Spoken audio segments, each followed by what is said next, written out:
سوات کے مرکزی شہر منگورا سے تقریباً 17 کلومیٹر دور مرغزار کے خوبصورت علاقے میں پہاڑوں کے دامن میں واقع سفید محل یا انگریزی کا وائٹ پیلس نظر آتا ہے۔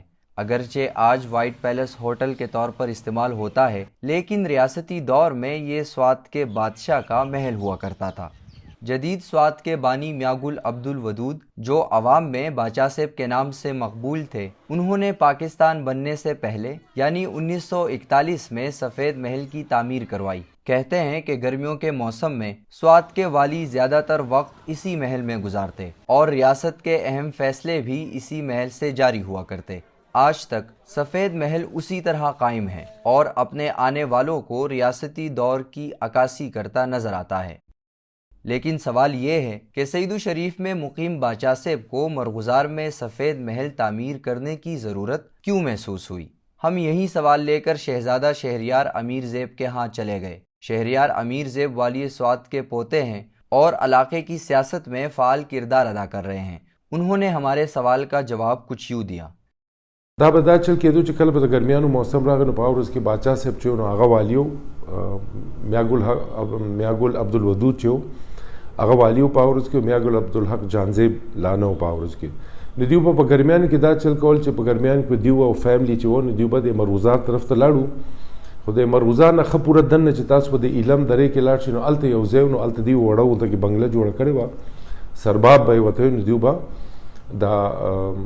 د ګرمۍ د موسم چې نو دا به یې هلته تېرو، خو چونکې هغه ډېر زیات لرې و په ورځ کې سړکونه یا دغه خو نه و ډېر زیات لرې، نو بیا باچا صاحب ولګېدو نو دا مرغزار چې کوم ځای اوس فی الحال دی د دې خپل نوم مینه و، دې نه مرغزار نوم بیا وروستو ایښودی نو دا ځای بیا باچا صاحب سلیکټ کړو۔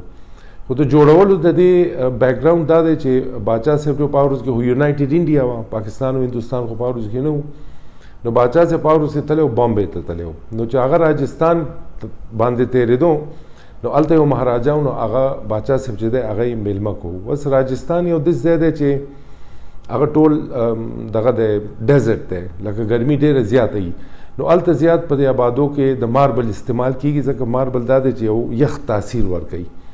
نو باچا صاحب چې هغه ځای ولیدو نو ډېر زیات یې خوښ شو، په دې راتلو کې خپل مهاراجا صاحب ته دا وایي چې زما دا ځای ډېر خوښ شو او دا ډېر زیات ښکلی دی۔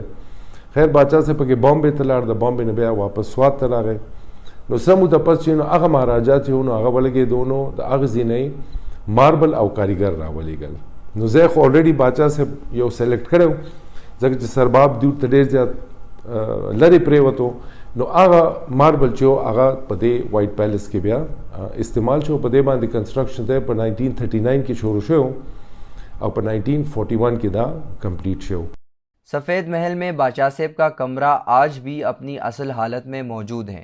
باچا صاحب کے کمرے میں اس دور کی بنی الماریاں، بجلی کے بورڈ، آگ جلانے کی خاطر انگیٹی اور باچا صاحب کا زیر استعمال غسل خانہ دیکھا جا سکتا ہے۔ یہ کمرہ عام سیاحوں کے لیے بند رہتا ہے تاکہ کمرے کے تحفظ کو یقینی بنایا جا سکے۔ کمرے سے ملحقہ دوسرے کمرے میں باچا صاحب کے خاص مہمان قیام کیا کرتے تھے۔ سفید محل کی مرکزی عمارت میں باچا صاحب کا کمرہ، ڈائننگ ہال، میٹنگ روم اور ڈرائننگ روم بنا ہے۔ مرکزی عمارت سے ملحقہ اور پہلے درجے میں قائم کمروں میں باچا صاحب کے وزیر اور مشیر قیام کرتے، جبکہ تیسرے درجے کے کمرے شاہی خاندان کے لیے مختص تھے۔ سفید محل وکٹورین آرٹ کے طرز پر بنا ہے، جو اس دور میں اپنی نوعیت کی پہلی عمارت تھی۔ ایک روایت یہ بھی مشہور ہے کہ سفید محل کی تعمیر میں وہی ماربل استعمال ہوا جو انڈیا کے تاج محل میں استعمال ہوا ہے۔ سفید محل کے لان میں انواع و اقسام کے پھول پودے لگے ہیں۔ لان میں جا بجا سنگ مرمر اور پتھروں سے بنی میز کرسیاں اپنی اصل حالت میں نظر آتی ہیں۔ باچا صاحب ایک مذہبی شخصیت تھے، اس لیے انہوں نے سفید محل کے چمن میں مسجد بھی بنوائی تھی، جہاں وہ اپنے وزیروں کے ساتھ باجماعت نماز ادا کرتے تھے۔ سفید محل ہوٹل کے طور پر استعمال ہونے کی وجہ سے ریاستی دور کی یہ تاریخی عمارت زوال پذیر ہے اور وقت گزرنے کے ساتھ ساتھ اس عمارت کو نقصان پہنچ رہا ہے۔ اس تاریخی عمارت کو آئندہ نسلوں کے لیے تحفظ فراہم کرنے کی اشد ضرورت ہے۔